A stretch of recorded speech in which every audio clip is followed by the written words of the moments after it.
എനിക്ക് രാവിലെ എഴുന്നേറ്റപ്പോൾ എൻ്റെ ഈ വിരലൊക്കെ തരിതിരിപ്പുണ്ടാക്കണം. അപ്പോൾ സ്റ്റെയർ കയറാൻ പോയപ്പോഴേക്കും ഞാൻ എൻ്റെ കാല് മടങ്ങിയിട്ട് ഞാൻ ഇരുന്നു പോയി. അങ്ങനെ അപ്പോഴേക്കും വൈഫ് വന്നപ്പോഴേക്കും ഹോസ്പിറ്റലിൽ പോകാൻ തുടങ്ങി. അങ്ങനെ നമ്മൾ പാലാവിടം മെഡിക്കൽ സെൻ്ററിലേക്ക് വന്നപ്പോൾ എന്താ പറയുക, ഞൊണ്ടി നടക്കാൻ പറ്റി.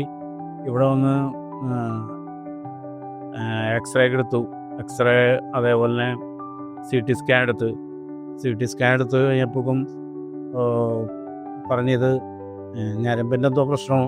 ഡോക്ടർ ദിനേഷ് കമ്മത്ത് വന്നിട്ട് ഞാൻ കിടന്നിട്ട് പിറ്റേ ദിവസമാകുമ്പോഴേക്കും ഈ രോഗം മൂർച്ഛിച്ചുകൊണ്ടിരിക്കുകയാണ്. ഇങ്ങനെ എൻ്റെ കൈ പൊക്ക് എന്നൊക്കെ പറയാനുണ്ട് ഡോക്ടർ. അപ്പം ഞാൻ കൈ പൊക്കിയിട്ട് എനിക്ക് ശരിക്കും പൊക്കാൻ പറ്റുന്നില്ല. കാല് പൊക്ക് എന്നൊക്കെ പറഞ്ഞിട്ട് എനിക്ക് കാല് നിങ്ങൾക്ക് ഫുള്ളായിട്ട് പൊക്കാൻ പറ്റുന്നില്ല. അങ്ങനെയൊക്കെയുള്ള കുറച്ച് അനുഭവങ്ങളായി. അപ്പോൾ ഡോക്ടർ വന്നത് ശരിക്കും ഞാൻ ജൂനിയേഴ്സിൻ്റെ അടുത്ത് പറയണ്ടായിരുന്നു, ഇത് ഗില്ലൻ പാരീസാണ്.